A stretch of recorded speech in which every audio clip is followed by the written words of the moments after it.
បងអូនមកមើលពីគំនូរបស់កូនខ្ញុំវិញសូមសរសើរស្នាដៃ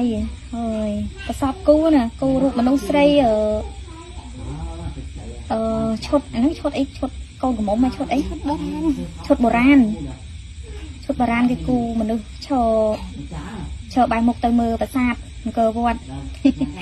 ប៉ិនគូណាបងប្អូនហើយប៉ិនគូជាងខ្ញុំទៀតសូមសរសើរហ្មងមួយក៏គូតគេពីក្រោយនឹងកធីង